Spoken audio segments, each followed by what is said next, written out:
పరిశుద్ధమైన లేఖన భాగంలో ఇటువంటి ఆనందాన్ని దేవుడు మనకి ఇచ్చారు. కారణము క్రీస్తు యొక్క జన్మదినాన్ని మనము వేడుకలు మనం జ్ఞాపకం చేసుకోవడానికి ప్రభువారు మనకి ఇచ్చిన గొప్ప అద్భుతమైనటువంటి గొప్ప వాక్యాలు.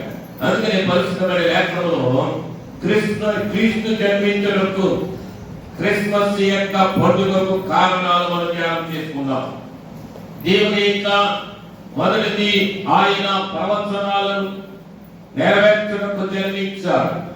ఆయన ప్రవచనాలను ఎలాగనగా మనకు శిశువు పుట్టెను, మనకు కుమారుడు అనుగ్రహింపబడెను, ఆయన భుజముల మీద రాజ్యవారు అంటున్నారు. ప్రవచనములు నెరవేర్చడానికి దేవాది దేవుడు భూలోకములో నీ కొరకు నా కొరకు మానవాళి యొక్క పాప పరిహారార్థముగా ఈ లోకములో మానవులు జన్మించడానికి యేసు యొక్క క్రీస్తు లోకానికి అవతరించడానికి కారణము మానవుల యొక్క పాపములు జీవిస్తున్న మానవులను సమాధానం లేని వారికి సమాధానం ఇవ్వడానికి, ఏమిటి పాపములను పరిహరించడానికి, సమాధానం ఇవ్వడానికి, ఆయన లోకములో ప్రవచనాలు నెరవేర్చడానికి దేవాది దేవులకు వచ్చినాడు. అందుకే ప్రభువు కాలము సంపూర్ణమైనప్పుడు ఆయన తన కుమారుడిని భూలోకానికి పంపించి అన్నాడు. దేవుని స్తోత్రం.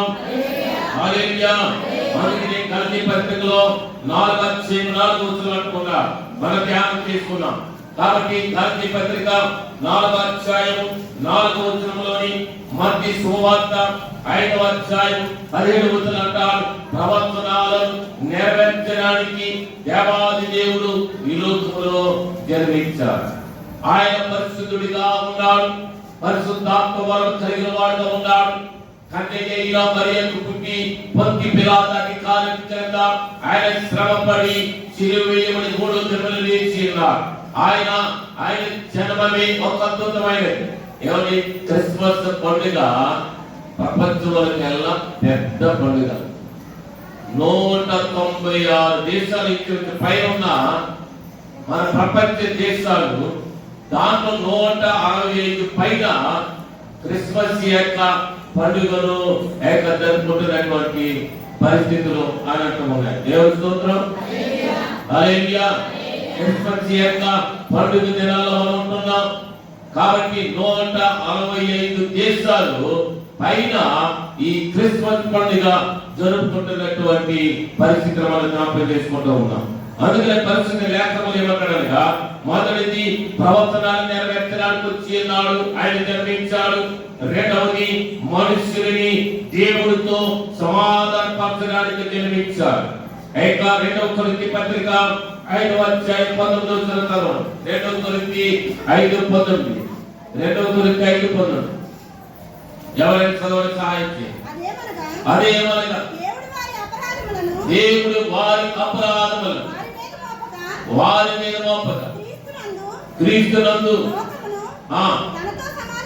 సమాధానపరచడానికి ఆ సమాధాన వార్తను మనకు అప్పగించారు. దేవుని స్తోత్రం.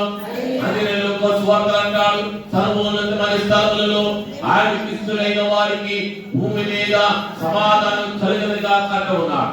ఈ సమాధానం ఎవరి ద్వారా వచ్చిందనిగా ఈ దినానికి భార్య భర్తల మధ్య సమాధానం లేకుండా ఉంది, లోకంలో సమాధానం లేకుండా ఉంది, ప్రపంచంలో ఎక్కడ సమాధానం లేకుండా ఉంది.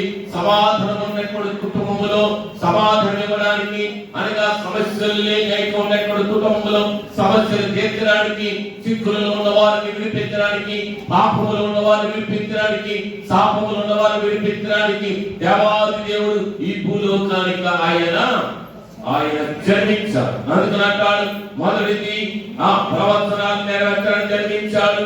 రెండవది మనుష్యుని దేవుడితో సమాధానపరచడానికి జన్మించాడు. మూడవది మన పాపములను పరిహరించుటకు ఆయన జన్మించాడు. మొదటి యోహాను పత్రిక 3:5 ఉన్నాడు. మొదటి యోహాను పత్రిక 3:5 పాపములను తీసివేయుటకు ఆయన ప్రత్యక్షమాయెను.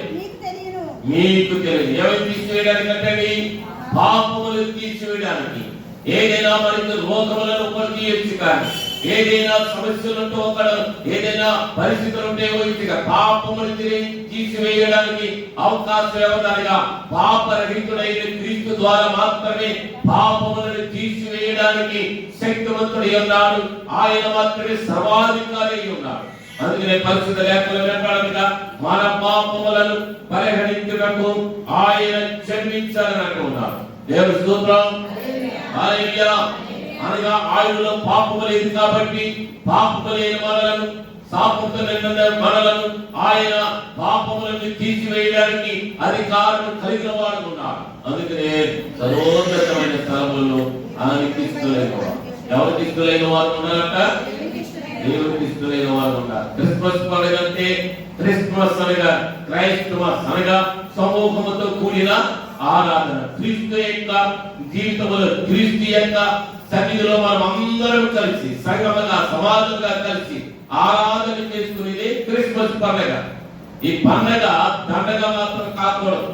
ఈ క్రీస్తులో మనం చూపించువారుగా ఉండాలి.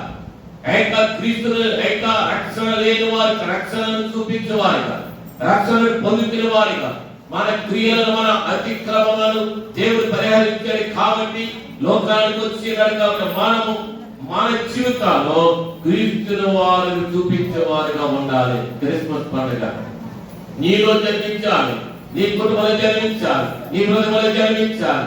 నీ కుటుంబంలో అంతా కూడా యేసు క్రీస్తు నిన్న ఏర్పడుతున్న దేవుడు కాబట్టి ఆయన నీలోనే జన్మించాలని కోరుకోవాలి. క్రీస్తు నేడు పుట్టెను. ఎప్పుడు పుట్టాడంట? నేడు అంటే రేపు కాదు, నేడు. నేడు ఏ 365 రోజులు మనం మాట ధ్యానం చేస్తున్నా నేడు నేడు అనగా ఈ దినమే పుట్టాడు, ఈ దినమే, రేపు దినానికి ప్రకారం ఈ దినమే నేడు అన్న దానికి ఏ కూడా పులిస్తాపం కానీ కాలం కానీ లేదు. కంటిన్యూస్ కాబట్టి నేడు అనగా ఆయన కనుక భౌతిక కాలంలో ఉన్నవాడు, భవిష్యత్ కాలంలో ఉన్నవాడు, వర్తమాన కాలంలో ఉన్నవాడు, బయట పోత భవిష్యత్తు వర్త కాలంలో ఉన్నవాడు, నిన్న నేడు ఏకరీతిగా ఉన్నవాడు. కాబట్టి ఆయన ఆదాము మొదలుకొని యేసుక్రీస్తు ప్రభువారి వరకు ఉన్నటువంటి పాపములంతా కడిగి వేయడానికి, మొదటి ఆదాము చేసిన పాపము నుండి విడిపించడానికి, ఆ కడపటి ఆదామైన యేసుక్రీస్తు ద్వారా మన పాపములను పరిహరించడానికి ఆయన మనతోటి మనుషులు ఒకరితో ఒకరు సమాధానం పరచడానికి ఆనందిస్తున్న వారిని ఆయన విడుపుతో సమాధాన పడకుండా. దేవుని స్తోత్రం. హల్లెలూయా.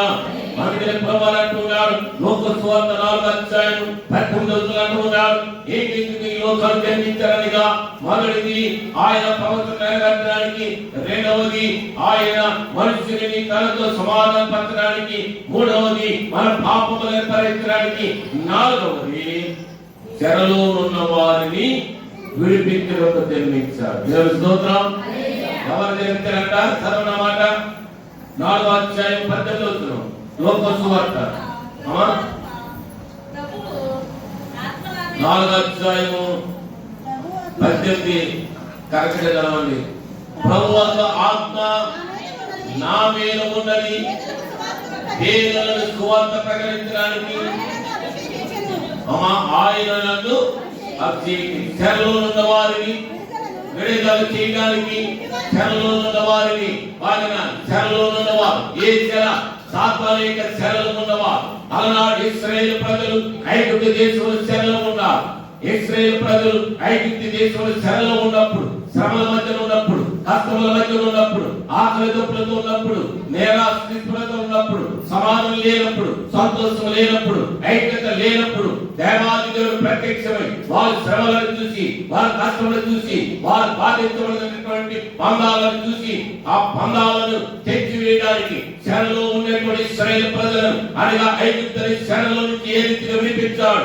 ఈ లోకపు సాతాను యొక్క చెరలో ఉన్న వారిని, పాపపు చెరలో ఉన్న వారిని, చిక్కులని చెరలో ఉన్న వారిని, సమస్యలని చెరలో ఉన్న వారిని, అప్పులని చెరలో ఉన్న వారిని, బాధలని చెరలో ఉన్న వారిని, ఏ చెరలో నువ్వు నశించిపోతున్నావు, ఏ చెరలో నువ్వు వేయబడ్డావు, ఆ చెరలో ఉన్న వారిని విడిపించడానికి లోకములో ఆయన జన్మించాడు. దేవుని స్తోత్రం.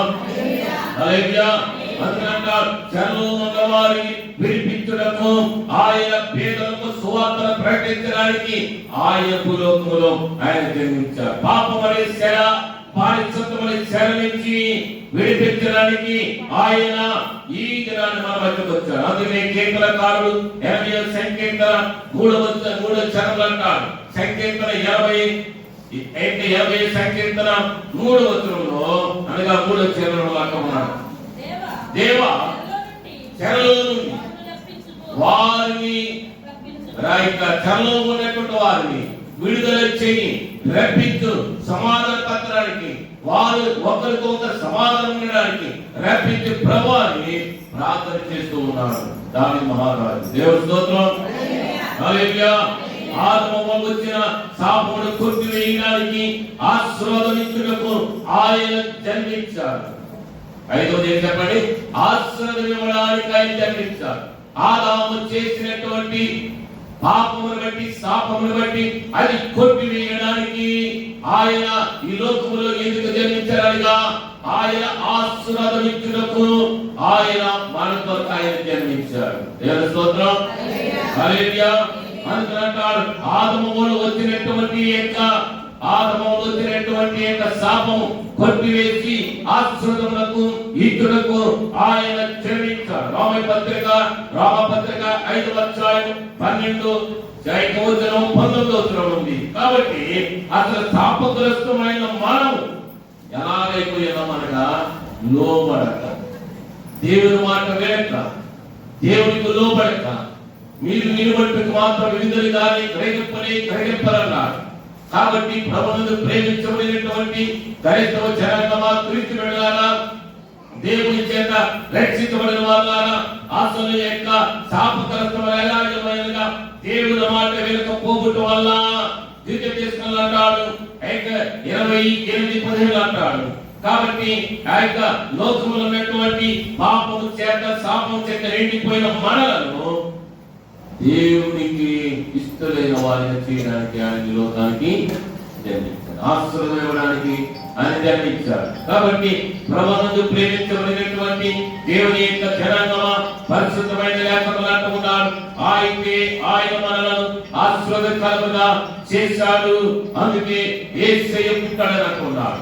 కాబట్టి ప్రభువును ప్రేమించే యేసయ్య మన కొరకు ఎందుకు పుట్టాడనగా మొదటిది ప్రవచన నెరవేర్చడానికి, రెండవది శాపమును విడిపించడానికి, మూడవది చెరలో ఉన్న వారిని విడిపించడానికి, నాలుగవది ఆశీర్వదించడానికి, ఐదవది ప్రభువారు మనలను శాపగ్రస్తమైన దాన్ని విడుదల చేయడానికి.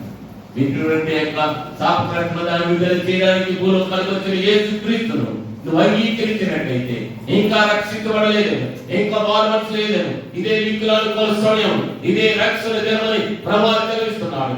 ఇదిగో ప్రభువు అంటున్నాడు, ఏక ప్రయాసపడుతున్న వాళ్ళ న్యాయ విగ్రహాన్ని నేను మీకు విశ్రాంతి కలిగజేస్తానన్నాడు. సర్వోన్నతమైన స్థానంలో ఆయనకి ఇష్టమైన వారికి భూమి మీద సమాధానం అన్నాడు. అట్టి సమాధానం మీకు మీ కుటుంబాలకు దేవాది దేవుడు అనుగ్రహించి నడిపించదు గాక.